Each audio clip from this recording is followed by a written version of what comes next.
Zašto toliko odjednom, toliko pevača izbacilo albume, pesme, u jednom momentu su svi nešto novo Ja ne mogu to, nemam odgovor na to pitanje, zaista zbog čega svi odjednom tada i u tom periodu. Pa sam kao i ja, eto, htela, ali definitivno ne vodim se više ničim, sem svojim osjećajima, tako da idemo od početka.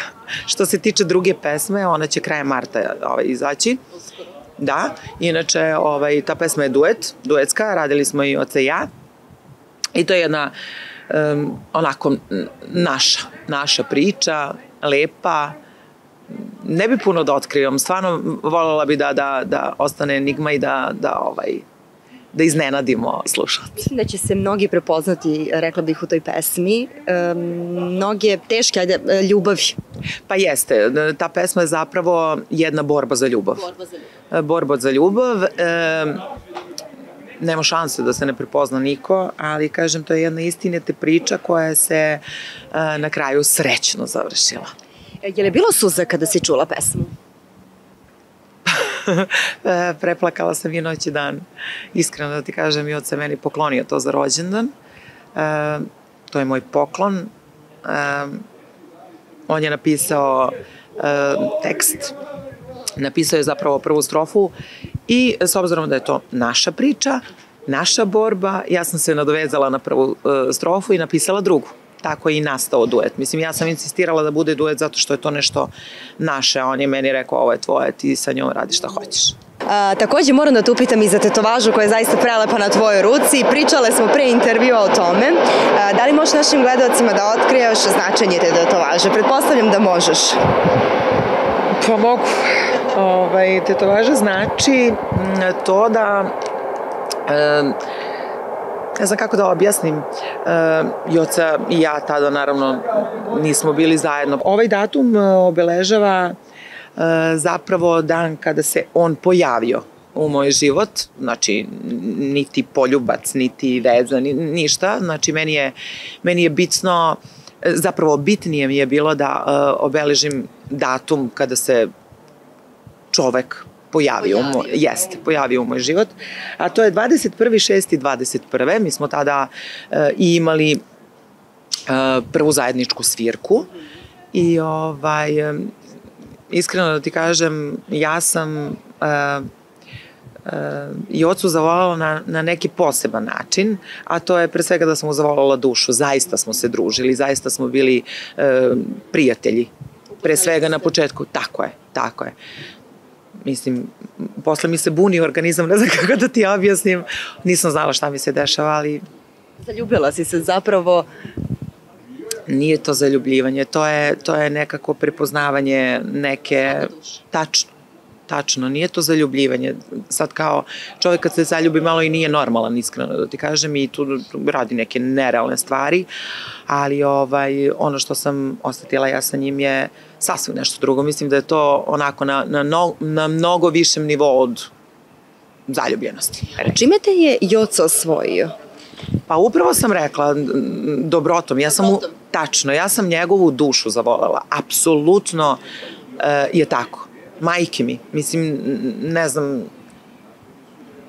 ničime nije osvojio, mislim, ništa nije konkretno uradio da on mene osvaja, nije me osvajao. Dogodilo se, da.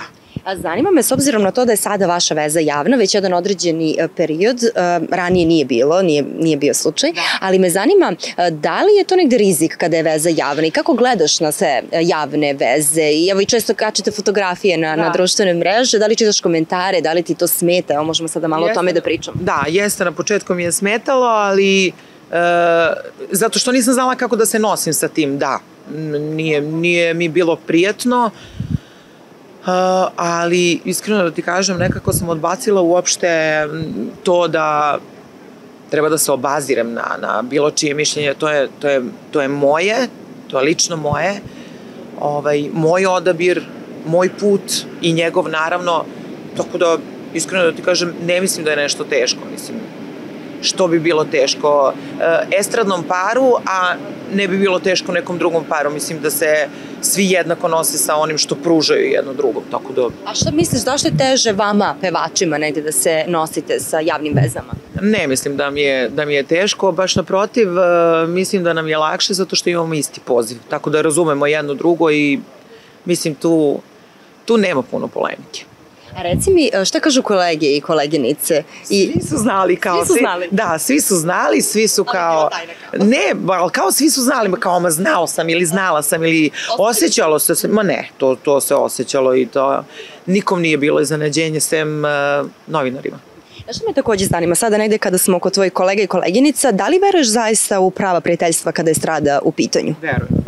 To ću u cugu da ti kažem verujem, ali sad ako imaš neko konkretnije pitanje, slobodno me pita, ja ću ti odgovoriti. Pa zanima me sa kim voliš da popiješ kafu, da popričaš, a da nije posao u pitanju? Ko ti negde uvek pruža podršku? A sa estrade? Da, sa estrade. Pa, mislim... Da nije Joca, naravno. Ne, nisam mislila na njega, ali s obzirom da je skoro uplivala u estradne vode, to je Višnja, 1/1, to je ona je moja sestra. Ona je i prijatelj, i drugi brat i sve, znači, bukvalno, ne znam šta bih dodala, za nju stvarno je onako jedna lojalna i srčana osoba i zaista mi je prijatelj i mogu za nju da kažem, ali jedino za nju, mislim, zaista. Popijete često kafu, tako? Pa naravno, mi se družimo. A pričate nekada o estradi? Evo sada recimo kada ste na kafici, to pričate? Pričamo mi o svemu, ali iskreno da ti kažem i najmanje o estradi. I najmanje o estradi. Zato što mnogi kažu, pevače sa kojima sam radila, da ne postoje toliko prava iskrena prijateljstva. Ja mislim da postoje i ja sam osetila to. Mislim, ja nekako gledam, ajde polazim od sebe.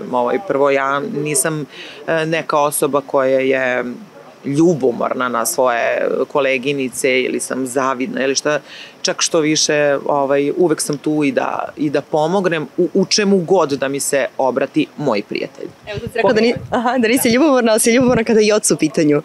Ne, ne znam zbog čega bi bila ljubomorna. Pa generalno ovako negde kao ta ženska ljubomorna. Ne, nema šanse, mislim vidi da ti kažem jednu stvar, u partnerstvu generalno, ne pričam samo o javnim nekim parovima, dok ti ne da povod, vidi, ništa, majke mi